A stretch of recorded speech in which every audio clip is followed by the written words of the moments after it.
હું છું એલડી મકવાણા. બોટાદ દસ્તક ન્યૂઝમાં આપનું હાર્દિક સ્વાગત છે.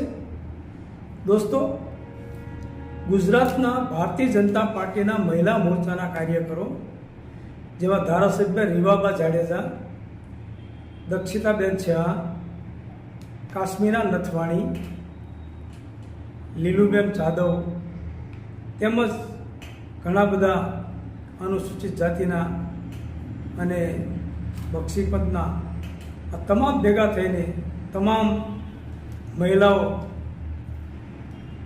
ભાજપની જે મહિલા મોરચાની કાર્યકરો છે તે તમામ પશ્ચિમ બંગાળમાં જે ડૉક્ટર ઉપર રેપ કરી અને એનું મર્ડર કરવામાં આવ્યું એ બાબત ગુજરાતમાં સ્કેન્ડલ માર્ચ યોજી અને ટીવીમાં બાયટ આપે છે અને રેલીઓ કાઢે છે. તો ખરેખર પશ્ચિમ બંગાળ ગુજરાતથી 3 થી 4 હજાર કિલોમીટર દૂર છે. એ પશ્ચિમ બંગાળ રીવાબાને અને દક્ષિતા શાહને દેખાય છે, તો એમની બાજુમાં 30 કિલોમીટર દૂર હાટકોટ કે જ્યાં એક પટેલની છાત્રાલયમાં હોસ્ટેલમાં અને પટેલ ભરતભાઈ બોગરા એની હોસ્પિટલમાં જે દીકરી ઉપર રેપ થયો હોય છે એ દીકરી એમને દેખાતી નથી, કારણ કે એ રેપ કરવાવાળા એમના ભારતીય જનતા પાર્ટીના કાર્યકરો છે. અને એમાંય તે હજી એક તો પકડવાના બાકી છે, પરેશ રાદડિયા, કારણ કે જે ભાજપના નેતાઓ જ રેપ કરતા હોય છે. ઉત્તર પ્રદેશમાં જુઓ તો બિહારમાં જુઓ, જ્યાં ભાજપ શાસિત રાજ્ય છે એમાં જે રેપ થતા હોય છે એમાં ત્યાં કોઈ પણ જાતની કાર્યવાહી કરવામાં આવતી નથી. અને એના માટે ગુજરાતમાં કોઈ પણ જગ્યાએ રેલી કાઢવામાં નથી આવી હતી. હાથરસનો જે મામલો બન્યો એને રાતોરાત 2:30 વાગ્યે દીકરીના મા બાપને પૂછ્યા વગર 2:30 વાગ્યે યોગી આદિત્યનાથ લાઈવ જોતા હતા અને એ દીકરીને સળગાવી પણ દીધી. ત્યારે એ વખતે ગુજરાત ભાજપ મહિલા મોરચાની જે નેતાઓ છે એ ક્યાં ગઈ હતી? ખરેખર દુઃખદ બાબત એ છે કે એમના ભાજપના નેતાઓ જે કરે એમાં એમને કોઈ વાંધો નથી, બીજા કોઈ ન કરવા જોઈએ, પરંતુ આ જગ્યાએ તમારી દીકરીની પણ આ જ હાલત કરશે તમારા ભાજપના નેતાઓ. એ તમે ભૂલી જતા નહીં, કારણ કે જે હરામી લોકો છે એ હરામી જ રહેવાના. એ કોઈ એનું મગજ કંઈ સારું ન ચાલતું હોય એટલે તમે એવું નહીં સમજતા કે તમે ભાજપ શાસિત રાજ્ય હોય ત્યાં જે દુષ્કર્મ થાય અને દીકરીઓને મારી નાખવામાં આવે તો એ તમે ચલાવી લો. અને ગુજરાતમાં તમે ક્યાંય પણ ભાજપ વિરોધનું શાસન હોય ત્યાં રેપ થાય અને ગુજરાતમાં તમે સ્કેન્ડલ માર્ચ કાઢો, આવેદનપત્રો આપો, રેલીઓ કાઢો, તો તમને ખરેખર શરમ લાગવી જોઈએ.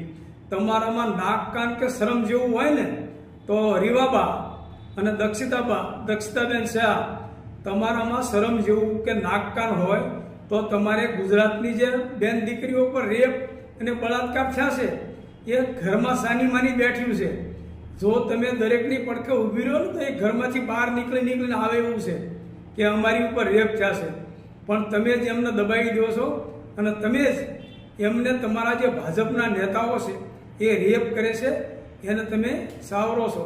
અને આ રીવાબા જે બોલે છે એ પણ આપ સાંભળી શકો છો. તામાં જે મહિલા ટ્રેની ડૉક્ટર ઉપર દુર્ઘટના ખૂબ જ શર્મસાર, દુઃખદ અને ધિક્કારપૂર્વકની એક દુર્ઘટના હતી. આ તકે ભારતીય જનતા પાર્ટીના મહિલા મોરચા દ્વારા આજરોજ એક કેન્ડલ માર્ચ કેન્ડલ માર્ચ રેલીનું આયોજન કરવામાં આવેલું છે.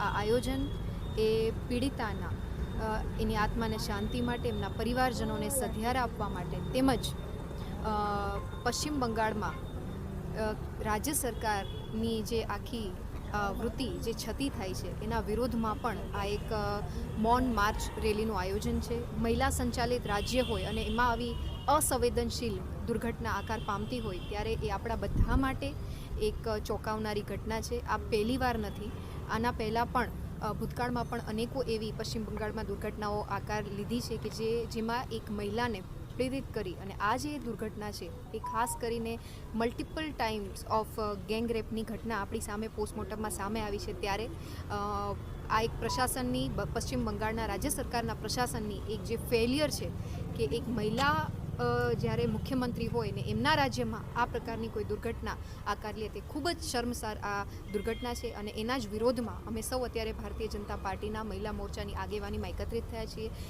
ડૉક્ટર્સ હંમેશા આપણા લાઈફ સેવર્સ રહ્યા છે, અને એક ટ્રેની ડૉક્ટર સાથે આવી અમાનવીય જે કૃત્ય કરવામાં આવ્યું છે ને એમાં ફક્ત અત્યાર સુધી એક જ આરોપીની ધરપકડ કરવામાં આવેલી છે. તો હું એ પણ આપના માધ્યમ થકી કહીશ કે રાજ્ય સરકાર દ્વારા CBIના અંતર્ગત જે આ કેસ જ્યારે એમના અંતર્ગત ચાલી રહ્યો છે ત્યારે સંપૂર્ણ સહયોગની પણ અમે માંગ કરીએ છીએ, અને વહેલામાં વહેલી તકે આરોપીઓને કડકથી કડક સજા મળે. અને તમામ આરોપીઓને, જ્યારે ગઈકાલે જ 15મી ઓગસ્ટના રોજ આદરણીય પ્રધાનમંત્રીશ્રીએ પણ આ દુર્ઘટનાનો ઉલ્લેખ કર્યો, અને મહિલાઓ પ્રત્યે જે અમાનુષી અત્યાચારો થઈ રહ્યા છે અને એમાં કડક ફાંસીની સજાની જોગવાઈ પણ એમણે પણ ઉલ્લેખ કરેલો છે. ત્યારે અમારા માધ્યમ થકી, ભારતીય જનતા પાર્ટીના માધ્યમ થકી, મહિલા મોરચાના માધ્યમ થકી હું એક જ અપીલ કરીશ કે એ પીડિતાને એ પાછા તો નહીં આવી શકે, પણ એમની આત્માની શાંતિ માટે, એમના પરિવારજનોને એક સુખદ એમના માટે એક નિર્ણય આવે, અને એ આ તમામ જે આરોપીઓ છે એમને ફાંસીથી ઓછી સજા ના થવી જોઈએ એવી અપીલ અને એવી માંગ સાથે આજે અમે એક મૌન કેન્ડલ માર્ચ રેલીનું આયોજન. અને આ તમે જોઈ રહ્યા છો તે રાજકોટના સાંસદ પરસોત્તમ રૂપાલા અને તેમની સાથે ભરત બોઘરા છે, અને ભાજપના નેતાઓ છે. માતાજીના કોઈ જગ્યાએ દર્શન કરવા ગયા હોય એવું લાગે છે, પણ તમે પહેલાં તમારા ભાજપના જે નેતાઓ છે એના કરતૂતો બંધ કરાવો, તો માતાજી તમને પ્રસન્ન થાય. બાકી કરતૂતો તમારા ચાલુ રહે અને માતાજી પ્રસન્ન ના થાય.